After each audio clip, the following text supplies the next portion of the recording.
Hey friends, Elastic Cloud enables you to search, analyze, and visualize data from any source. But did you know that you can build rich search experiences for any use case directly from the Azure portal? Isaac Levin from Elastic is here to show me how to light up search for any application today on Azure Friday.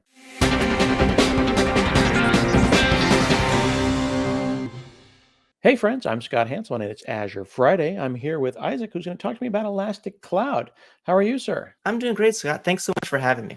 Yeah. So, I'm familiar with Elasticsearch, and I've got some familiarity with Elastic Cloud, but I understand now that there's an integration with the Azure portal that I'm not familiar with, and I'd love to understand how that works. Sure. Elastic is a company that has created a set of solutions that solve various business problems, from security, observability, and enterprise search. These solutions, they can be deployed locally, like running Docker containers, or like you said, you can host them directly in Azure. And I think there's a couple of cool demos that I could show to let you see how easy it is. Yeah, let's see. Yeah, so I think the first thing that I want to get started with is you can start with Elastic by simply searching for it in the Azure portal, right? So if I go up here to the search bar and type in Elasticsearch, I can click in here and create an Elasticsearch resource. So I already have some here, and I can click into each individual one of them. One of the great things that you can do with Elastic Cloud that's hosted in Azure is you can actually monitor Azure resources inside of there. So here, like I have some Kubernetes clusters, I have some VMs, and I can send all the telemetry for these Azure resources directly over to Elastic Cloud, and I can aggregate them across all the other services that I might have. Maybe I have other SaaS solutions or maybe other programs, and I can integrate all of those into like one single pane of glass. So that's really, really valuable. And we can talk about observability for an entire show, but I really want to talk about search with you. Yeah, definitely.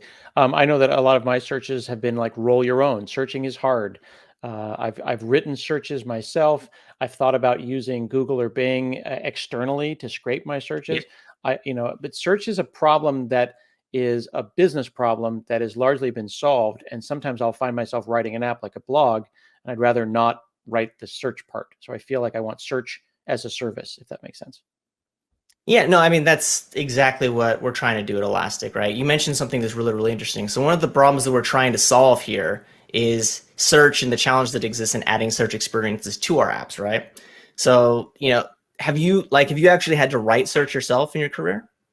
Yeah, I've written some searches, but they explode with complexity very quickly. So it's like, okay, I've did a base text search. Okay, now it's a fuzzy text search. Okay, now it's a fuzzy text search with ors and ands, and the next thing you know, this search becomes the biggest, most complicated part of your app that has kind of nothing to do with the core issue of your app. Yeah, and I can show you a couple of really interesting things that we have over Elastic that can make your life easier. And I want to preface this, right? You mentioned that you're familiar with Elasticsearch, right? So all the things that I'm going to show you today, they're actually built on top of the open source packages, Elasticsearch and Kibana, right? So these are things that allow you to have really, really great experiences, and they're built in the open, so you can actually take a look at them on GitHub. So, and we understand that regardless of what your data is, you need to search over it eventually as it scales. And here's some tools that I want to show you, right? So I want to hop over and click on View or Manage Data in Elastic. So this will take you over to the Elastic Cloud tenant where you can manage these things. And like I mentioned earlier, all this stuff runs on top of Elasticsearch and Kibana, right? And we have some set of tools that exist already to make your job a little bit easier, but you can still use Elasticsearch and Kibana to build out your search experience. We have tons of customers that are doing just that. And we also have a handful of customers that are using some more of these pre-built tools I'm going to show you. Okay, cool. Yeah, so let me just start off by saying one thing, right? So we have a couple of different use cases that we're trying to solve with enterprise search, right? So for instance, if you want to do something like aggregate content across all of your different organizational sources, right? So for instance, maybe you have data that's on GitHub or OneDrive or SharePoint Online. You can actually index all of that data and search for it in one single area. So that's really, really valuable, right? So not having to go into each individual tool to search for them. And we have that tool is called Workplace Search. And the one that I wanted to show you, the app that I want to show you a little bit more is our tool called App Search. What App Search allows you to do is build rich experiences using a handful of pre-built tools, like I mentioned. So let me hop back over to our App Search area inside. And all of you're seeing here, this is the UI for Elastic It's called Kibana, like I mentioned a bit earlier. So let me hop back over. I clicked the wrong button, unfortunately. You go in here as this loads. All right. So I'm going to hop over, go to App Search. And the first thing you're going to see when you get to App Search is this engines overview pad. So think of engines as basically like a collection of data. So in preparation for this demo, what I did yesterday is I actually indexed all of the docs that exist on docs.microsoft.com in the asp.net/core section. Oh, wow. So I hope you can relate. There's over 2,000 or almost 2,000 individual documents that exist just in that sub area, right? Mm-hmm. So being able to search over these, it can get kind of complex, right? Especially when you want to consider making sure that only the best and most relevant results get to your users, right?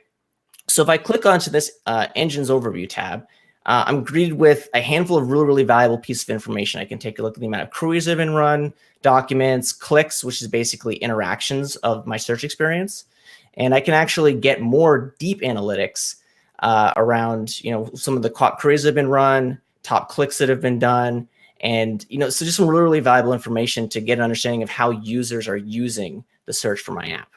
Wow. Okay. That's pretty cool. So then you're really getting everything as a service in this case. Like you started with search, but then you add the analytics, which could then allow me to refine how I'm going to use search even more. Yeah. And that's once you get data into Elastic, right? So right. The next question you probably ask is like, okay, well, you've already shown me like what I can do once my data is in here. How do you get my data in here?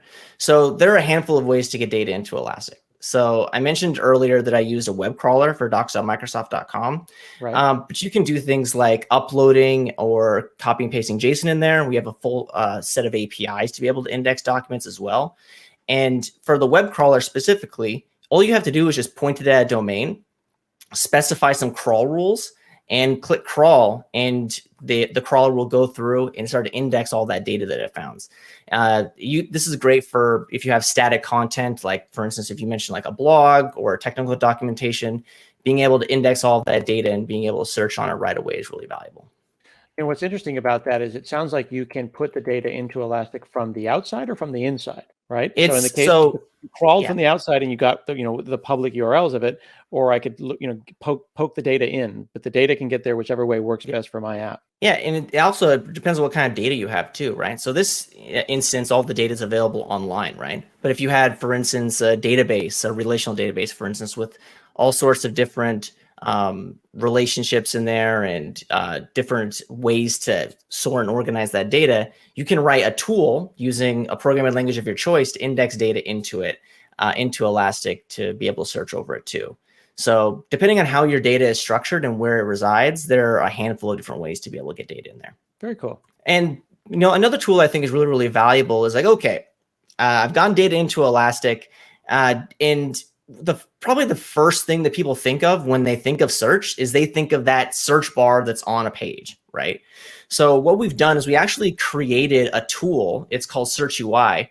It's an open source utility. It's available on GitHub, and it's a React component that allows you to build out that search experience. So in this UI right here, I can specify the title field, and I can specify fields that I want to sort or filter over. Let's just add a couple of ones here, like links or domains. These are all fields that are pre-registered when you actually index content. Mm-hmm. So the structure of a particular URL, I can specify fields for filtering, and that can just generate a search experience. And what that does, that takes me right to this page here. So I can actually start to test out my search. Let's just search for make that a little larger for me? Yeah, of course. Sorry about that. Okay, so it generated this page, right? This is it generated this page. Yeah, right. And as you can see here, I have sorting features here. I can sort by links or miscellaneous fields. Like obviously, depending on what your data is, you can specify different fields here. You can do additional filtering here. And I think one of the things that's really, really great is that I can actually download this as a zip package and extract it. It's already wired up to hit my Elastic Cloud tenant, and I can drop that into any web application today and have search right away. Wow, interesting. There's a lot of metadata there. So this is the metadata you get by default, as you said, when you choose to index from the outside. Yeah, when you use the web crawler, it indexes data into this format using these particular fields, right? So for instance, you can create any field you can, when you index data that you want, or not index data that you want, that's a bad way to say it. When you index data that you own specifically, you can create the fields and the schema as you like, because it's all NoSQL. There's a couple of really other interesting, cool things that I'd like to show you that kind of allow you to one up this search experience right here, right? So if you have a search experience, there are a handful of things that you mentioned a bit earlier, like relevance and fuzzy searching and things like that. There's some tools that we've created to get you a better experience out of the box, right? So the first one that I'd like to show you is about relevance tuning, right? So relevance tuning allows users to control what fields in their schema are more relevant when it comes to search queries. So for instance, here's a good example. You can declare that title. Let's scroll down here. That title is more important. So I can actually add weight to it. Let me just go up here and type in a search. So let's like search for Blazor, for instance, right? And I have a score here.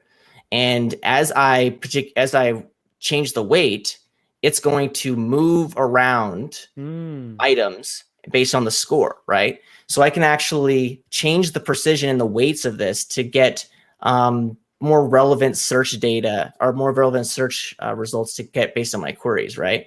So that gives me a great experience. And what this precision scribe goes from more of a recall-based relevance to precision. Obviously, as you get more and more precise, things like fuzzy search and mistyping gets less and less valuable, right? But if you have exact text message, the scores go up. So it's really just dependent on how you want your search to interact with your users. But again, like something like this would be really, really hard to write by yourself. Yeah, and exactly. As soon as you got to the point where the slider bar was there and I was starting to think about precision, that's where, if it's not clear yet that you, meaning you application developer, me, Scott, application developer, should not be in the business of writing your own search engine, right? Like I can only create the most basic stuff, but once you start getting into that level of control, this is why you want to go with a solution like the Elastic Cloud. Yeah, exactly. And I think that there's a couple of other tools that I imagine you could probably relate to really, really easily that makes your life easier. So like, what about this? And let me just confirm this. We move away to synonyms, right? So here's a great example of a couple of things, right? So in the situation where you have known phrases that are directly related to other phrases, or if you just have simple things like misspellings, it gives you the ability to kind of map them directly. So for instance, in this case, I have WASM and WebAssembly. So whenever somebody searches for WASM, that means they're searching for WebAssembly, even though it doesn't directly correlate in text, right? Same thing with like Blazor and Blazor, right? If you spell something wrong, you shouldn't be discredited as a user. We should be able to bubble search results up to you regardless of that. So if I go back to like Search UI, for instance, and I search for Blazor, right, it's going to come up with Blazor items, right? Right, and in this context, that could be solved by a fuzzy situation where Blazor and Blazor are considered misspellings, or in the context of WASM and WebAssembly, or .NET with a period net versus .NET, that would be a synonym example, and you get flexibility with both. Yeah, exactly. So it's just a matter of getting more tools to do some of the things that you probably don't think of when you're building search out of the box. You would find out about these things when you say, oh, looks like a lot of users are searching for things spelled wrong, or thinking for abbreviations for well-known things, right? Because unfortunately, naming things is hard. So it gives you the ability to kind of adapt to some of those things. Very cool. And finally, go ahead. I just want to make sure I understand that. Like, I have this now, right? I just need to go into the portal. Like, I have my website. Yep. I go to the Azure portal where I already spend my time. I search for Elasticsearch, and I can get started. I don't necessarily have to start at the Elastic side. I can start at the Azure side, and it's all integrated into the portal. And I saw when you clicked from the portal and got into the Elastic Cloud, you single sign on. You didn't have to maintain another identity either. Yeah, and that's a great point too. So when you actually create these resources in Azure, the Elasticsearch resources, that is, like all of the billing is managed inside of Azure too, right? Cool. So the billing is managed, all of the management of it, you can actually scale up and scale down the Elastic Cloud instances inside of Azure directly, or you can do it in the Elastic Cloud side. But it's about seamless integration between the Azure portal and Elastic Cloud, right? Because we understand that there are a lot of great businesses that use Azure. We want to make sure that some of the great features of Elastic Cloud are available to them. Very cool. And then finally, there's one last thing that I want to show you, and it rings really true for me as somebody who cares a lot about what users are actually doing with search, right? So this idea of curations. So take for instance this example, right? I've had search lit up for a little bit of time, and I'm noticing that users are always continually clicking on similar results whenever they search for things. To go back to this analytics area here, if I scroll down, and I can look at top queries, or I can look at top queries with clicks, right? So I have this example here where people search for the term migrate and they've clicked on results a lot. And what does that actually mean? I can actually promote documents based on users' data to be able to promote documents to them to allow them to be a bit more result oriented, right? So for instance, here's some active curations that I have. So I can click on WASM.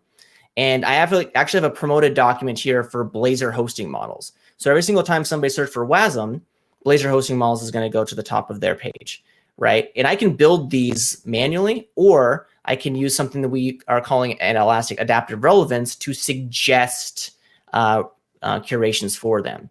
So for instance, if users are continually clicking on things like I say, I don't have to go in there and look at all of these analytics to be able to do that. Elastic Cloud can actually tell me, oh, here's a particular example. When users search for migrate, they are always searching for migrate from ASP.NET to ASP.NET Core, right? And I can actually accept this. And now whenever people search for the word migrate, that particular document is always going to be first in the result set. So it's getting users to the results that I think that they're going to get the most value from. Very cool. I'm already trying to figure out how I'm going to integrate this into my blog. Yeah, I think there's a ton of really interesting things that you can do as well too. Like it's just a combination of all these tools to be successful, right? And just to be clear, like Elastic has created a whole set of tools for you to be successful, right? You can still use Elasticsearch, the open source repository, to build out your search solutions, or you can use some of the tools that I showed you to be successful without having to do the work yourself.